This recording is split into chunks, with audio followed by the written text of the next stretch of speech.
మీకు ఇంకేమన్నా కొన్ని డౌట్ లేదన్నా మిగిలిపోతే తప్పకుండా October 17th కి థియేటర్కి వచ్చి తెలుసు కదా సినిమా చూడండి.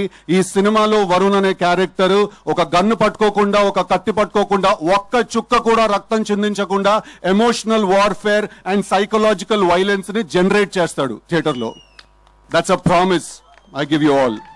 ఇప్పుడు నార్త్ అట్లాంటిక్ ఓషన్ లో ఒక రీజియన్ ఉంది, ద బర్ముడా ట్రయాంగిల్ అంటాం మనం దాన్ని. దాని అట్రిబ్యూట్స్ ఏంటంటే దాని మీద నుంచి ఒక షిప్ వెళ్ళినా, లేకపోతే ఆ ఎయిర్ స్పేస్ లో నుంచి ఒక ప్లేన్ ఏదైనా వెళ్ళినా కూడా అది వాటిలన్నింటినీ కూడా లోపలికి లాగేస్తుంది. తెలుసు కదా is the Bermuda triangle of love triangles. ఈ సినిమా చూసిన వాళ్ళందరినీ కూడా అది లాగేస్తుంది లోపలికి. I'm feeling genuinely sad that నేను వరుణ్ కి గుడ్ బై చెప్పాల్సి వస్తుందని. బట్ అందరికీ దీపావళి శుభాకాంక్షలు. పండక్కి 4 సినిమాలు రిలీజ్ అవుతున్నాయి. ప్రియదర్శి మిత్రమండలి రిలీజ్ అవుతోంది, కిరణ్ అబ్బవరం కేరాంప్ రిలీజ్ అవుతోంది, ప్రదీప్ రంగనాథన్ డూడ్ రిలీజ్ అవుతోంది, సిద్ధు జనాలగడ్డ తెలుసు కదా కూడా రిలీజ్ అవుతోంది. What I'd like to say ladies and gentlemen, if I'm saying anything at all, is that may the best man win. Thank you very much. Thank you.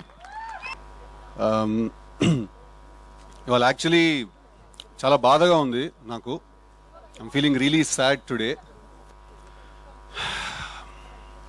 ఎందుకంటే దాదాపు ఒక సంవత్సరం నుంచి నేను ఒక చాలా చాలా radical and interesting character play చేస్తున్నాను తెలుసు కదా షూటింగ్లో.